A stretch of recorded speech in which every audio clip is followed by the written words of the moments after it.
Hey, Ben here again with another morning contemplation. I get a lot of questions about visualization. How do you do it? How does it work? So everyone tells you that you need to see yourself where you want to be and create good feelings within yourself, but very few people explain how to actually do it.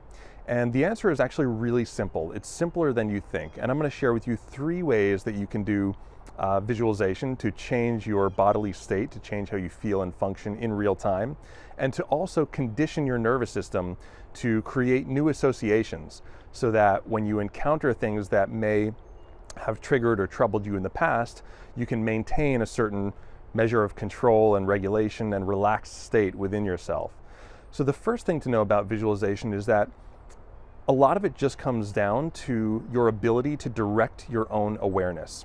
We all have this ability to direct the spotlight of the mind, and wherever that spotlight shines, that's what we become aware of. We all know that if you have a pain in your big toe and you really focus on it, your brain is actually going to start increasing the signaling pathways to that toe, and you'll start to experience more of the pain. If you drop a book on the other foot, then you probably won't even notice the pain that you originally had because the spotlight of the mind has gone elsewhere. Now, obviously, we don't want to distract ourselves with further pain, but the number one thing to highlight here is that simply withdrawing our attention from the thing that's troubling us is sufficient to have dramatic impacts on our physiology. And there was actually a study that was done fairly recently where they had 2 groups of people that they subjected to a trying experience. They were put before a board to defend their thesis. These were college students. And the board members were criticizing them and ridiculing them and testing them really hard. And the first group was prompted to ruminate on that event. So they played it over and over again in their minds. And they actually measured C-reactive protein. This is inflammatory marker levels in the blood. And they found that that group had an perpetually increasing amount of C-reactive protein or inflammation in the body as they continued to dwell on the negative event. So not super surprising. The second group, however, simply took their attention off of it and placed it on a really mundane visualization or exercise of seeing themselves walking up and down grocery store aisles. That's all they did. So it wasn't seeing themselves on a beach in Hawaii or feeling good. It was just taking their attention and placing it elsewhere. And they found that they had a dramatic reduction in C-reactive protein or bodily inflammation.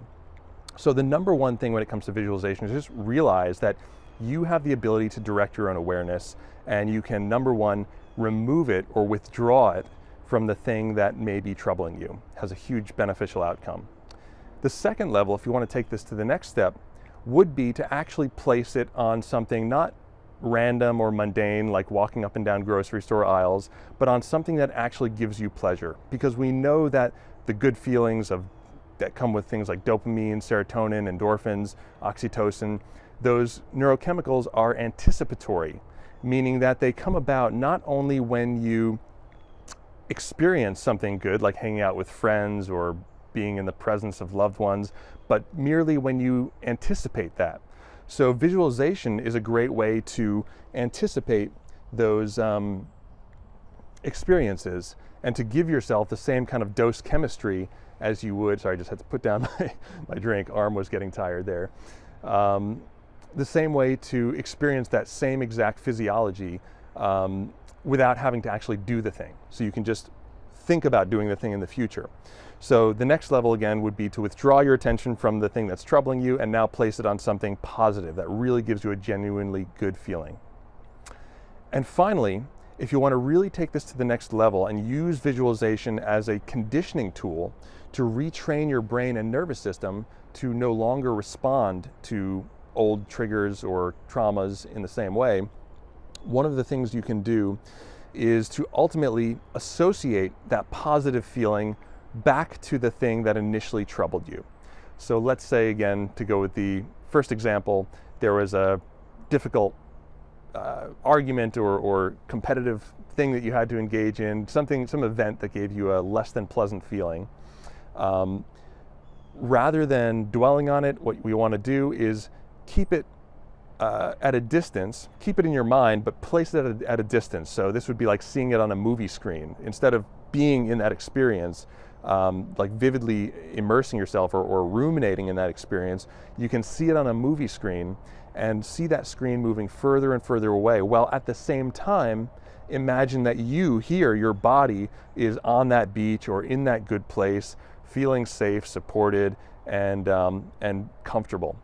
That's really the whole key. It's very much about changing your body's state to feel good while in the presence of that thing that initially triggered the discomfort. So you can practice this with a lot of different stuff. Let me know how it goes. If this makes sense to you, if this is helpful to you, leave a comment below and I'll be happy to share more tips and tricks like this.